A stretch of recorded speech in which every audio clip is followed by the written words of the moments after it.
What's up, guys? My name's Cliff with the Creators Cup. We're going to do this live stream as kind of a follow-up from a couple days ago. I don't know if I have audio. If anyone happens to be on the chat yet, let me know if it sounds okay. But the other day we set out with this RTX3070 and we installed it on our system because we were trying to do live streaming and trying to do video editing and trying to do pretty much everything on one machine. Oh, I'm getting audio. Sorry, just a second.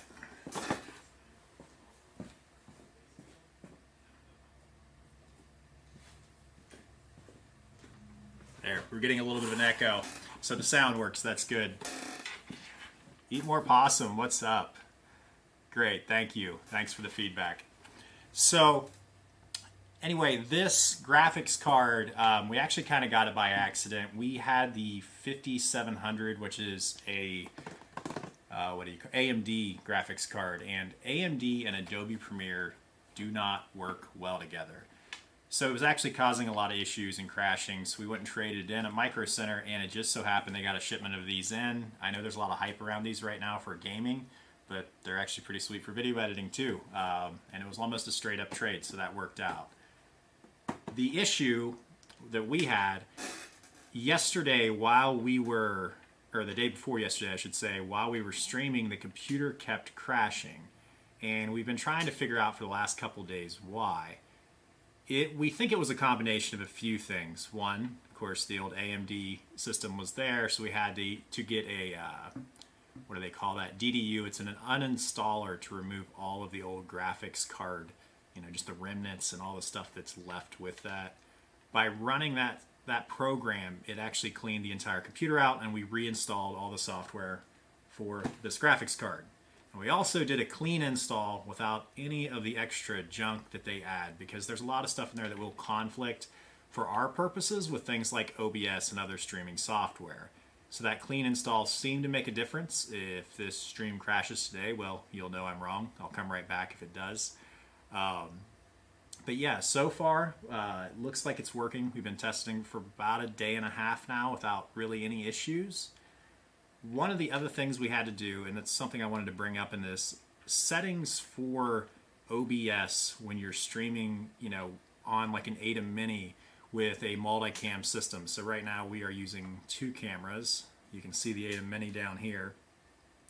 I also have it hooked into the laptop, which will kind of show you what we're using. So this is Caster, which allows me to send it out to Facebook as well as YouTube.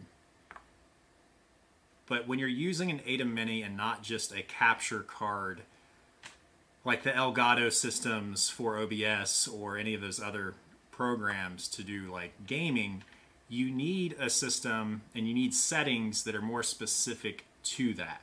So I can show you guys what we ended up doing. And I watched some videos by like Gerald Undone, huge fan of his stuff is great. Then some other tutorials online about this.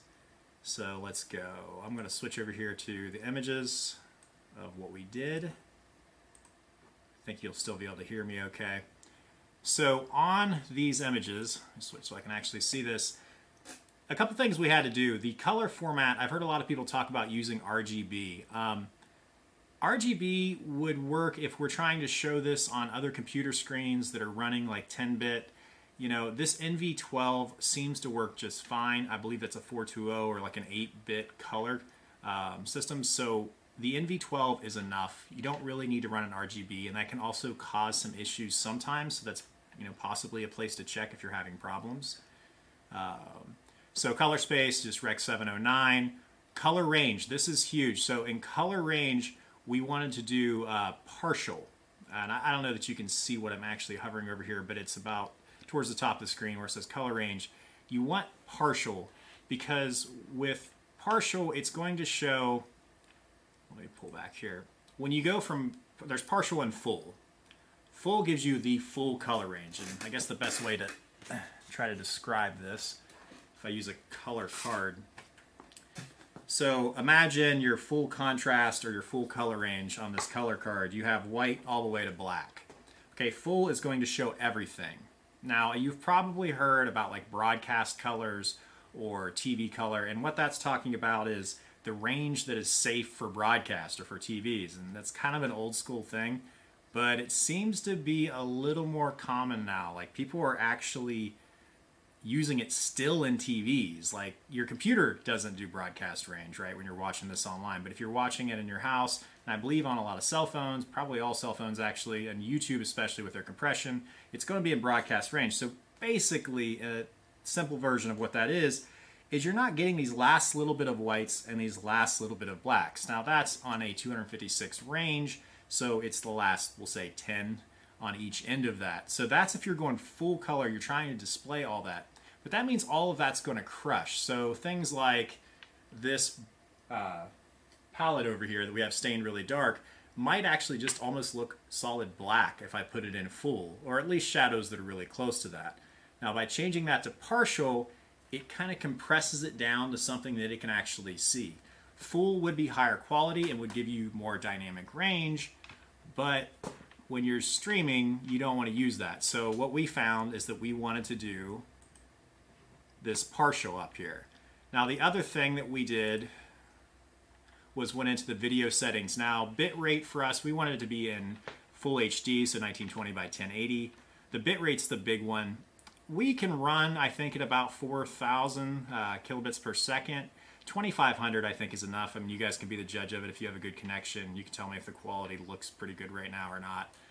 But 2,500 seemed to work, and it really didn't seem to cause any issues. Now we tried switching the encoder at the top, right under those little radiuses there. The encoder from X264 to the actual NVIDIA encoder, that did not work very well. That also caused some crashing. So with this setup, it seemed to work really well. And keep in mind, this is a setup where we are using an Atem Mini down here and not for gaming. So if you're doing gaming, some of these settings might be different, and you'll want to check on that through those other things. But yeah, that's kind of the main stuff I wanted to talk about. We really just wanted to test this out today. So let me go over here. Let's see, we got... Go to this stream real quick.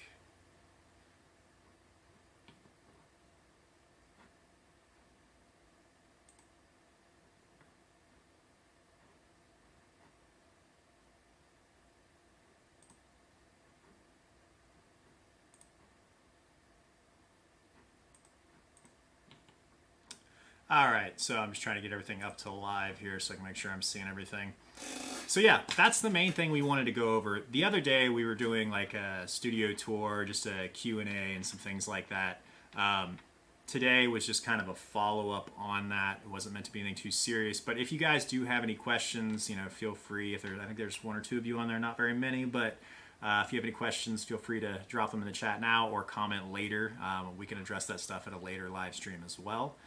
We are going to try to do live streams a lot more often, along with posting a lot more content to our YouTube channel. This is also streaming out to Facebook right now, to a small page that we use. So if you're on there, you can also respond in the chat as well. So yeah, I think that's basically it for now. We will be back very, very soon. Thank you guys for tuning in. Thank you, Eat More Possum, for checking in. And I appreciate the sound check there. So yeah, we'll talk to you guys soon. Thanks again.